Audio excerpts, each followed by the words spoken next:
Good evening. अस्सलाम वालेकुम। कैसे हैं आप लोग? उम्मीद करता हूं आप लोग खैरियत से होंगे। चलिए आज हम लोग पढ़ाई की शुरुआत करते हैं और समझते हैं विलयन की मोलरता क्या है। विलयन की मोलरता क्या है, इसको समझने से पहले अगर आपने अभी तक हमारा ये चैनल सब्सक्राइब नहीं किया है तो एक बार सब्सक्राइब जरूर कीजिए। और हाँ, बेल आइकन अगर अब तक आपने नहीं दबाया है तो बेल आइकन दबाइए ताकि सबसे पहले आपके यहां नोटिफिकेशन पहुंचे। चलिए देखिए विलयन की मोलरता। तो विलयन की मोलरता जो होती है, विलयन के 1 लीटर में विलय के मोलों की संख्या विलयन की मोलरता कहलाती है।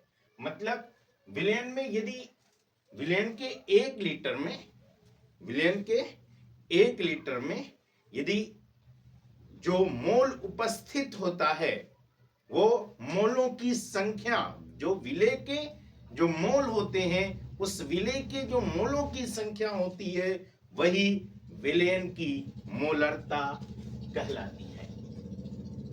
यानी कि विलयन की मोलरता बराबर विलय के मोलों की संख्या बटा विलयन का आयतन लीटर में होगा।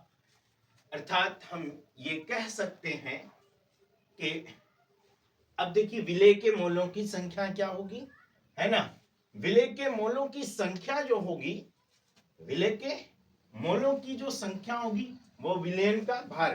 अगर आपने विलय के मोल क्या होता है इसे आपने नहीं समझा है तो जाइए हमारा पिछला वीडियो जरूर देखिएगा, हमारी पिछली क्लास देखिएगा, आपको बेहतर समझ में आएगा। एक सिलसिले वार ढंग से मैं आपके लिए लेकर के पूरा विलयन चैप्टर लेकर के आया हूं और जितने भी बच्चे पढ़ने वाले हैं उनके लिए यकीनन फायदेमंद होगा। तो जो विलय के मोलों की संख्या है वो किसके बराबर होती है? विलय मोल बराबर विलय का भार बटा अणुभार होता है। यानी कि मोल बराबर क्या होता है? मोल बराबर होता है आपका मोल बराबर होता है आपका भार बटा अणुभार। ये भार किसमें? ग्राम में। ठीक है। तो अतः हम ये कह सकते हैं कि विलयन की मोलरता बराबर विलय का भार बटा विलय का जो अणुभार होता है उसके टोटल का बटा विलयन का आयतन लीटर में। हम इस प्रकार निकाल सकते हैं।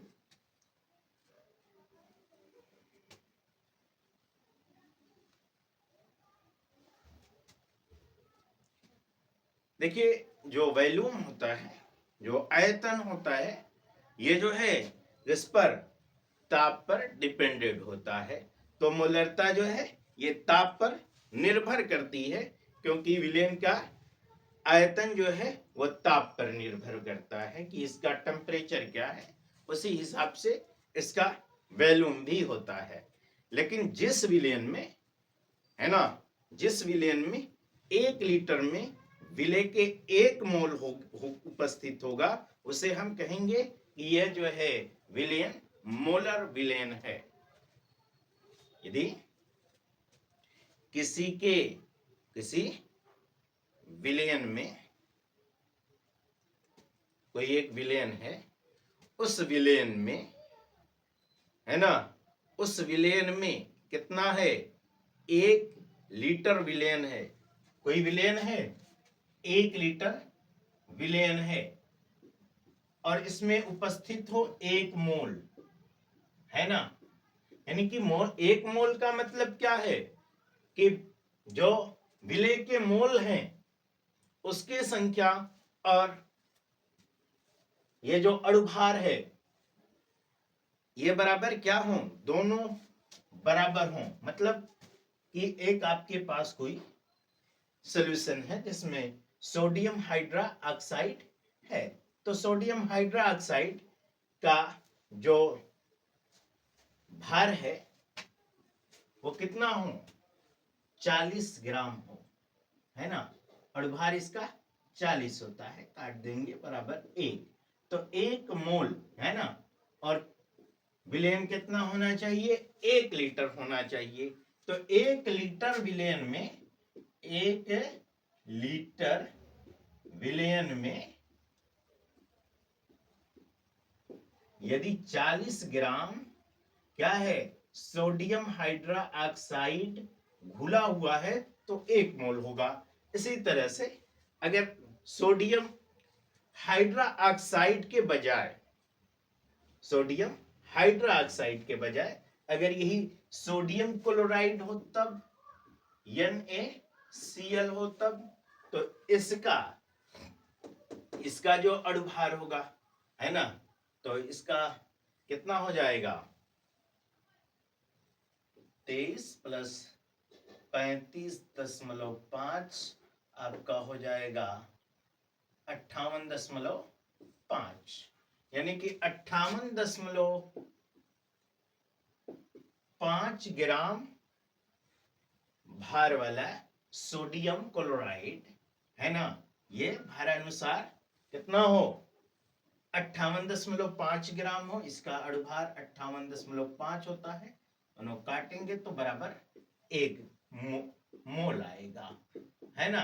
तो ये जो है क्या कहलाता है, यानी कि जिस विलेन का 1 लीटर में, है ना, जिस विलेन के 1 लीटर में, जिस विलेन के 1 लीटर में, 1 लीटर में क्या हो, विलेय का 1 मोल उपस्थित हो, यानी कि इसका 1 मोल विलेय का, यानी जो विलेय पदार्थ है, विलेय का 1 मोल उपस्थित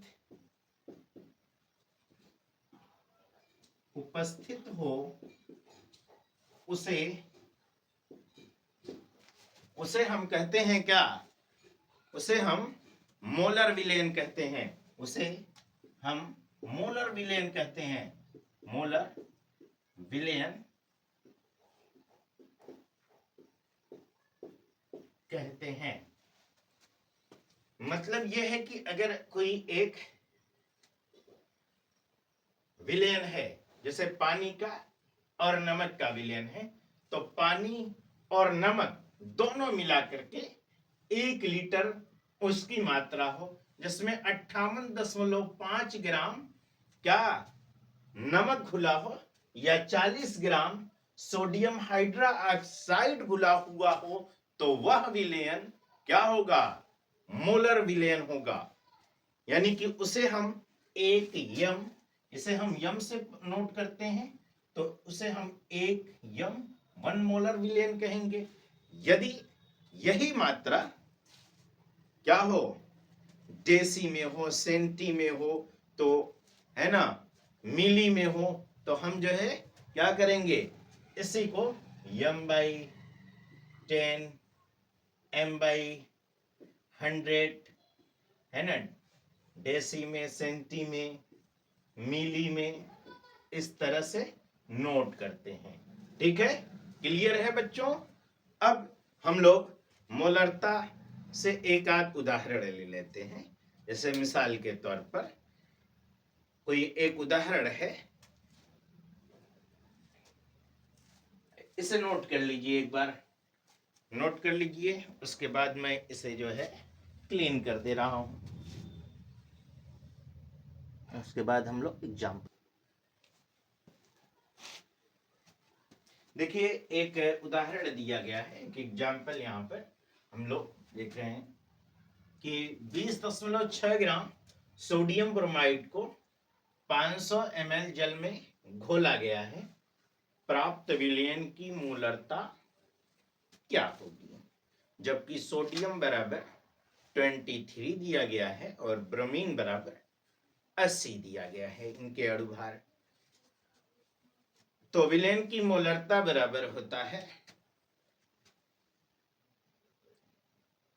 विलयन की मोलरता विलेन की मोलरता बराबर होता है विलेय के मोलों की संख्या।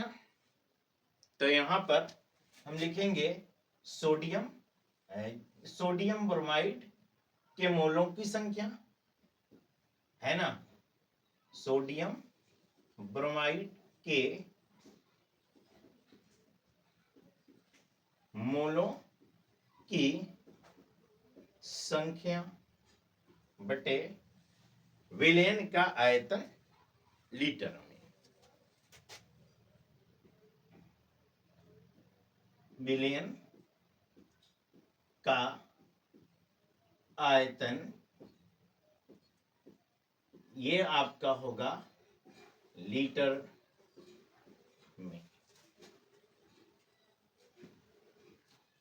पहली बात हो गई।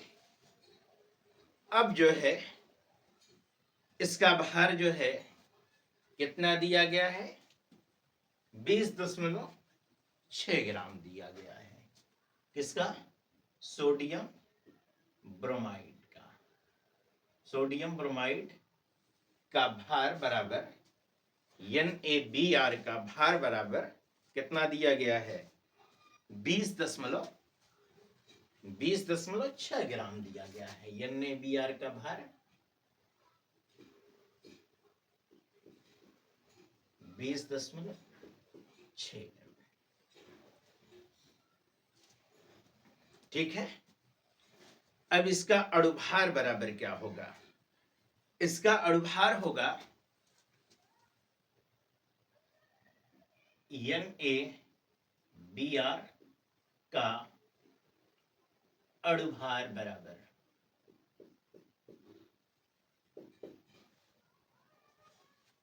23 प्लस 80 इक्वल टू कितना हो जाएगा, 103 हो जाएगा, 103।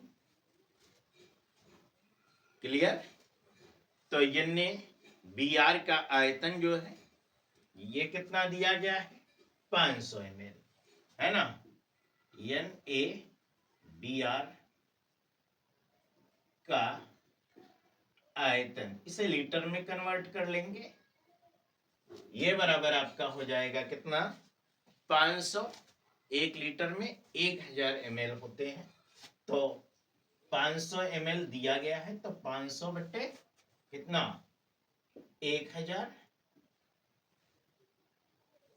काट देंगे, इसे कट जाएगा, बराबर 0.5 लीटर आ जाएगा।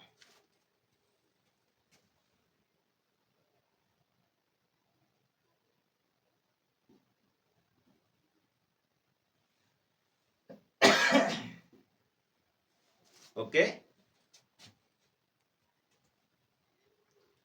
अब जो है NaBr की जो मोलरता होती है, यानी कि विलेन की जो मोलरता होती है, उसको हम निकाल लेंगे। NaBr की मोलरता, NaBr की मोलरता क्या होगी, कितना, 20.6। अब मोलों की संख्या, है ना, तो मोलों की संख्या क्या होती है, हमने बताया ना कि भार बटा अणुभार होता है। तो ये बराबर आपका होगा 20.6 बाई 103 बाई कितना, 0.5। ठीक है, कितना होगा,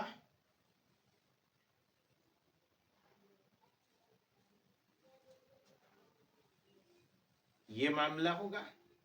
अब इसे काट देंगे आप। जब इसे काटेंगे तो आंसर आपका आ जाएगा 0.4 मोल प्रति लीटर।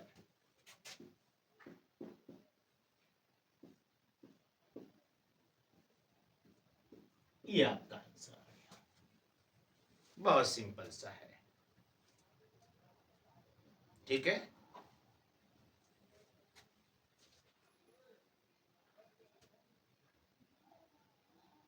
चाहे तो आप मोल को भी निकाल सकते हैं कि 20.6 बाई जो है 103 करके इसको जो है काट काट दीजिए। फिर उसके बाद जो है इसमें जो आ रहा है इसमें डिवाइड करके तब भी आंसर आपका यही आएगा। बहरहाल ठीक है। ये एक और हम लोग एग्जाम्पल समझ लेते हैं, इसके बाद हम लोग नॉर्मलता हो गया, मोलरता हो गया, उसके बाद हम लोग मोललता के बारे में बात करेंगे। एक एग्जाम्पल और समझते हैं, एक उदाहरण और समझते हैं। चाहे तो इसे नोट कर लीजिए, आप लोग नोट कर लीजिए। एक प्रश्न है आपका, जल के मोलरता की गणना कीजिए। जल का घनत्व जबकि ये दिया गया है, तो जल के मोलरता जो होगी, जल की मोलरता, तो यहां पर जल की मोलरता क्या होगी, तो मोलरता बराबर आपको पता है कि मोलों की संख्या बटा आयतन लीटर में। तो जल की मोलरता, जल की मोलरता बराबर, जल की मोलरता बराबर क्या होगा, जल के मोलों की संख्या। क्या हो जाएगा, जल के मोलों की संख्या बटे जल का आयतन लीटर में।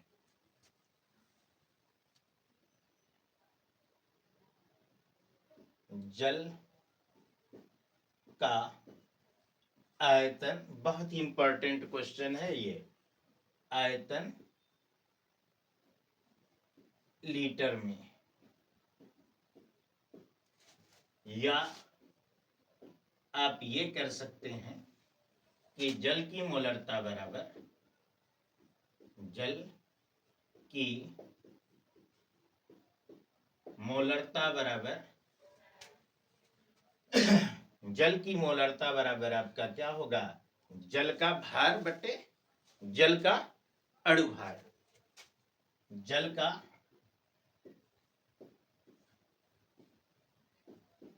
भार बटे जल का अणुभार टोटल का बटा जल का आयतन। जल का आयतन लीटर में, ये चीजें हैं। अब जो है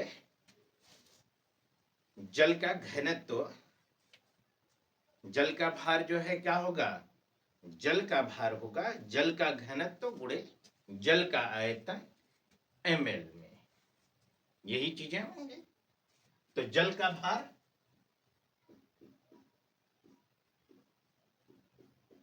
जल का भार बराबर क्या होगा, घनत्व गुणे आयतन। तो जल का घनत्व,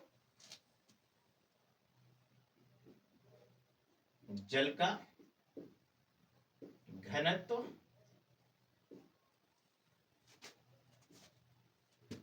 गुणे जल का आयतन,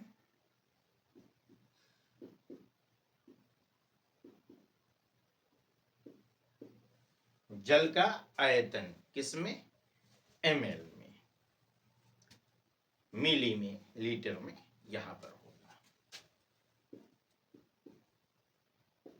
मिलीलीटर में होगा। अब हम लोग इसका जल का आयतन कितना है, 1 लीटर है। जल 1000 मिलीलीटर है ना, यानी जल का आयतन कितना है, 1000 मिलीलीटर है। जल का आयतन ये बराबर है 1000 मिलीलीटर यानी कि 1 लीटर है। कितना है? 1 लीटर है। ये चीजें हो गई क्लियर आपकी। 1 लीटर है और जल का घनत्व है 1 ग्राम प्रति मिलीलीटर। जल का घनत्व कितना है? जल का घनत्व है 1 ग्राम प्रति मिलीलीटर। यही है ना? जल का घनत्व जो है कितना है? 1 ग्राम प्रति मिलीलीटर है। तो जल का घनत्व लिख देंगे। देखिए, जल का घनत्व बराबर 1 ग्राम प्रति मिलीलीटर है।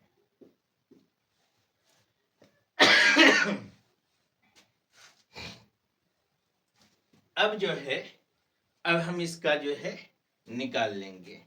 तो जल के 1000 मिली यानी कि 1 लीटर का भार जो है वो होगा 1 गुणे 1000 यानी कि 1000 ग्राम। यही ना? जल के 1000 मिलीलीटर यानी कि 1 लीटर का जो भार है वह 1000 ग्राम के बराबर होगा। इसे ग्राम में, है ना, ग्राम में कन्वर्ट करेंगे तो आपका यही होगा 1000 कितने? जल के 1000 मिलीलीटर यानी कि 1 लीटर का भार। जल के 1000 मिलीलीटर यानी 1 लीटर का भार बराबर आपका हो जाएगा 1 गुणे 1000 बराबर 1000 ग्राम। 1 गुणे 1000 बराबर 1000 ग्राम। ठीक है? तो जल H2O का जो अणुभार होता है, जल यानी कि H2O का अणुभार, H2O का अणुभार, तो H का अणुभार होता है 1 × 2 + 16, तो ये हो जाएगा आपका 18, है ना? 18 हो जाएगा। तो जल की मोलरता बराबर होगा, जल की मोलरता ये बराबर होगा 1000/18/1। ये बराबर आएगा आपका क्या? 18×5 = 90, 18×5 = 90।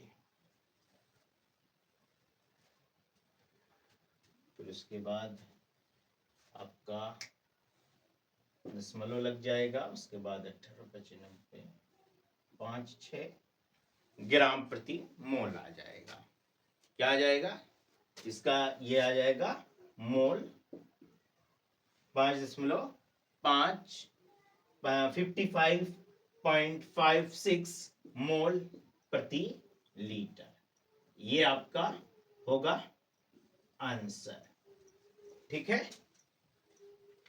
अब हम लोग बात कर लेते हैं, बहुत इंपॉर्टेंट क्वेश्चन है। देखिए, जल की मोलरता की गणना कीजिए जबकि जल का घनत्व 1 ग्राम प्रति मिलीलीटर है। तो जल की मोलरता बराबर जल के मोलों की संख्या बटा जल का आयतन लीटर में, या होगा आपका जल की मोलरता बराबर जल का भार बटे जल का अणुभार और टोटल का बटा जल का आयतन लीटर में। यही फार्मूला या ये फार्मूला आप रखेंगे, ठीक है ना। चाहे तो आप इस फार्मूले को भी रख सकते हैं। तो इसमें जो है क्या हो जाएगा, 1000 बटे 18, पहले मोल निकाल लेंगे, है ना। मोल बराबर निकाल लेंगे तो मोल बराबर आपका आ जाएगा, यही आ जाएगा, है ना, 55.56, है ना। ये आपका मोल आ जाएगा। 55.56 बटा क्या, टोटल का क्या कर देंगे, 1 कर देंगे, है ना। तो ये बराबर आपका 55.56 ही आएगा आंसर, है ना। इतना ही मोल प्रति लीटर आएगा, ठीक है ना। तो अब जल का भार जो है घनत्व गुणे आयतन, फिर आयतन जो है इसका 1000 मिलीलीटर दिया गया है, यानी कि 1 लीटर है। घनत्व 1 ग्राम प्रति मिलीलीटर दिया गया है। उसके बाद जल के 1000 मिली यानी कि 1 लीटर का भार जो होता है वह 1000 ग्राम के बराबर होता है। तो H2O का भार कितना होता है, हाइड्रोजन का अणुभार 1 और ऑक्सीजन का 16, तो H2O का अणुभार 18 होता है। तो जल की मोलरता बराबर आपका इस तरह से 1000 बटे 18 बाई 1 इक्वल टू 55.556 मोल प्रति लीटर, यह आपका आंसर हो जाएगा, ठीक है। बहुत ही इंपॉर्टेंट क्वेश्चन है ये, नोट कर लीजिए। देखिए कुछ नहीं, बस आपको फार्मूला पता होना चाहिए, फार्मूले पर इसे रख दीजिए, बिल्कुल आसान है ये, नोट कर लीजिए। देखिए विलेन की मोललता, विलेन की जो मोललता होती है वह 1 किलोग्राम विलायक में विलीन विलेय के मोलों की संख्या विलेन की मोललता कहलाती है। यानी कि विलेन की मोललता बराबर विलेय के मोलों की संख्या बटा विलायक का भार ग्राम में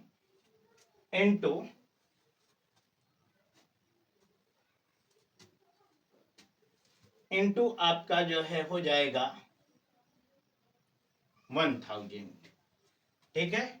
या विलेन की मोलरता बराबर विलेय का भार, मोलों की संख्या, मोल बराबर होता है भार बटे अणुभार, तो विलेय का भार बटा विलेय का अणुभार बटा विलायक का भार ग्राम में इंटू 1000, है ना। एक एग्जाम्पल दिया गया है कि एक लवण का अणुभार 30 है, लवण की 3 ग्राम मात्रा 250 ग्राम जल में विलीन की गई है। विलयन की मोललता ज्ञात कीजिए। देखिए विलयन की मोललता बराबर आपका होता है क्या, विलयन की मोललता, विलयन की मोललता बराबर होता है विलेय के मोलों की संख्या, विलेय के मोलों की संख्या बटे विलायक का भार, विलायक का भार ग्राम में गुणे 1000। अब जो है इसमें लवण के मोलों की संख्या, लवण के मोलों की संख्या बराबर हो जाएगा लवण के मोलों की संख्या, लवण के मोलों की संख्या बराबर, तो लवण के मोलों की संख्या बराबर होगा लवण का भार लवण का भार बटे लवण का अणुभार, लवण का अणुभार, ये बराबर आपका, तो लवण का भार कितना है 3 ग्राम है और अणुभार कितना है 30 है। कितना है 30 है। तो 3/30 बराबर आपका हो जाएगा 0.1, यही होगा 0.1 मोल लवण का मोल है। तो जल का भार जो है ये दिया गया है कितना 250 दिया गया है। ये जल का भार बराबर 250 ग्राम, ये हमें ज्ञात है, ये दिया गया है यहां पर। तो अब विलेन की जो मोललता होगी, है ना, विलेन की मोललता, विलेन की मोललता ये बराबर होगी आपकी कितना 0.1 by 250 into 1000, यही होगी।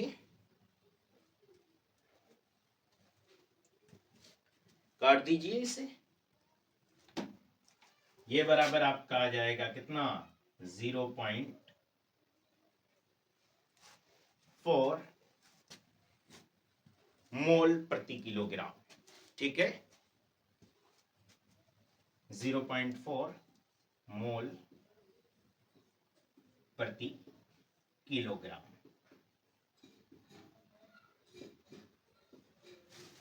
क्लियर है। तो मोललता ये हो गई। यदि जो है विलायक के 1 किलोग्राम में पदार्थ का 1 मोल उपस्थित हो, यदि विलायक का मान 1 किलोग्राम है, यानी कि यही पानी की मात्रा यदि 1 किलोग्राम होती और इसकी